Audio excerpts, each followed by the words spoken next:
好，各位朋友，非常感谢您回来跟我们关心新冠肺炎的疫情。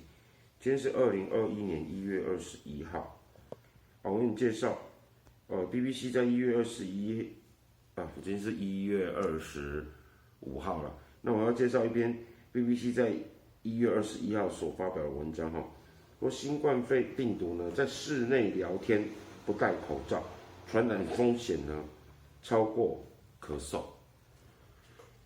那么这个它其实是有前提的啦，就是说通风不良的室内可是这个也大部分的室内通风都不会很好，尤其冬天大家都不开窗户怕冷，所以的确要特别注意这边讲说新冠肺炎呢在全球肆虐1年依然呢没有减弱的迹象，除了等待大规模接种疫苗以外呢，公众还是需要靠自救做起，以减少自己跟家人感染的机会。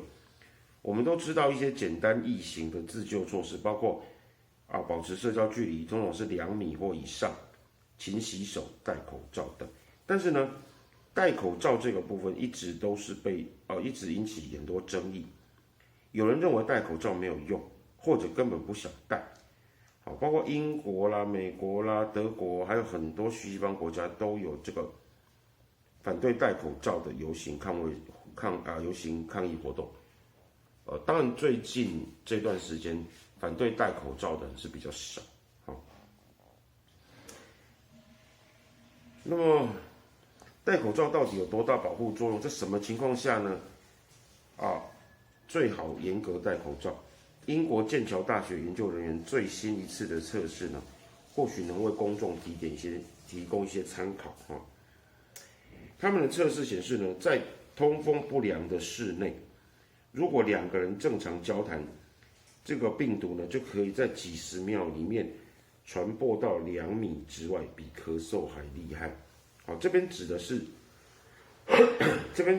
一种气溶胶，一种气溶胶态的传染。那么我们之前在我们节目有提过，气溶胶态的传染特别容易在密闭狭窄的空间、通风不良的地方，譬如说电梯。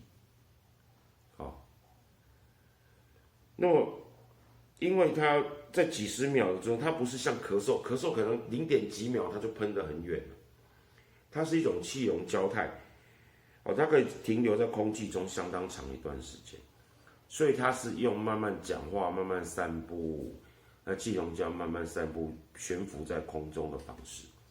它不是像咳嗽一咳就1.5米，不是这样的形态。所以这种情形会比咳嗽还厉害，因为咳嗽呢，可能你如果手遮一下啦，或者说你没有朝着对方那这个咳嗽虽然一下子有大量飞沫出来，可是它很快就会掉到地面上，不会在空中停留很久时间。但是气溶胶呢，会停留很长的时间。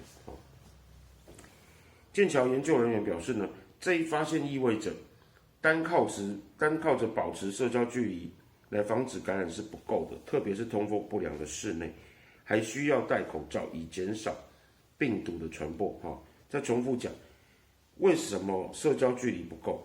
社交距离是预防咳嗽的飞沫，是大的，比较大的这个感染的这个水滴，这是叫飞沫。那如果说呢是密闭的环境里面呢，那可能会产生气溶胶。气溶胶它慢慢扩散，做布朗运动，它可能在几十秒里面就会到达2公尺以外，所以你保持社交距离也没有用，因为它的气溶胶就是会慢慢扩散在这个空间中。这样各位可能比较明白。这研究结果呢，在英国的皇家学会报告期刊的 A 系列上面呢，刊登。研究人员发现呢，当2个人在一个通风不良的房间里面聊天的时候，如果双方都没有戴口罩的话，只要30秒，它所传播的病毒可能性就比短暂的咳嗽呢要来得更大，而且它可能是弥漫在这个空间中，你只要一吸气就进了，这个非常可怕的。如果咳嗽你还要遮一下，别人咳嗽你就遮一下，或者他遮一下，那可能这个飞沫就被挡掉。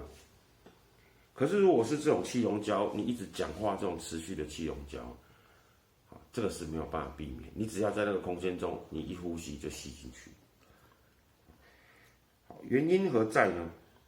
剑桥大学工程系的研究人员呢，奥利维拉解释说呢，这是因为我们说话的时候会呼出一些微小的液滴或气溶胶，这些微小的颗粒会在空气中呢悬浮到达1个多小时，才会落到地面。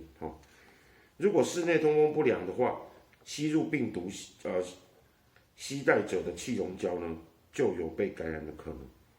因为在疫情初期，人们往往忽略了气溶胶，大家都觉得是飞沫，后来才慢慢发现，有些是飞沫传染，没办法解释。确实是有气溶胶的可能，不过我们也一再提，这种气溶胶呢，只有在特殊的情况下，就是说病毒的量很高，然后呢很密闭的、通风不好的狭窄空间，有可能会出现气溶胶。如果是通风良好，窗户全开，通风良好，那气溶胶的机会就比较小，因为它会很快被气流所稀释，它的病毒量就会被稀释掉。研究人员发现呢，气溶胶可以在几秒之内就传播到2米以外，因此如果不戴口罩就有感染的机会。那么戴口罩与不戴口罩的区别是什么呢？研究人员说，普通的布口罩就可以降低60%的传播了。质量更好的口罩呢，阻绝这个病毒的效果更好，所以其实这个研究是鼓励要戴口罩。当然也是要保持通风。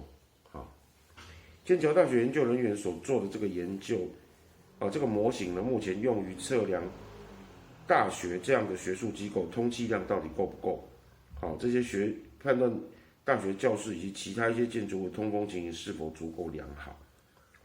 其实我们所居住的很多大楼呢，我相信完全没有在测量通气量。而且呢，可能当初设定的时候呢，通气量都设定的很少。为什么呢？因为这个大楼就要开空调。那我如果天气热，我要把它变成冷，我又有通风，引进新鲜的空气，那我这个温度就会下降啊。那我是不是要花很多电费？而且呢，这些通气的地方都要有 N95 的这个空气过滤网。如果我使用，那我要定期更换，这些都会增加很多成本。我相信很多大楼没有在做这个检测，包括呢，就不要讲。剑桥这个模型还可以计算出，假设一个人呢在一家繁忙的咖啡厅中停留1小时，旁边有一个人携带病毒，那么这2个人都不戴口罩相比，如果2个人都戴基本的布口罩，也可以把感染几率降低60%。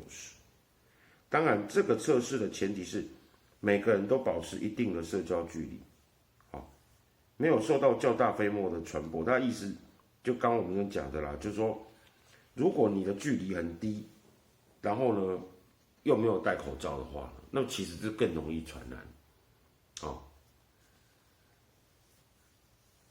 所以这个是指你有的人觉得我有保持社交距离，我就不想戴口罩，这种想法在不通风的地方是不行的。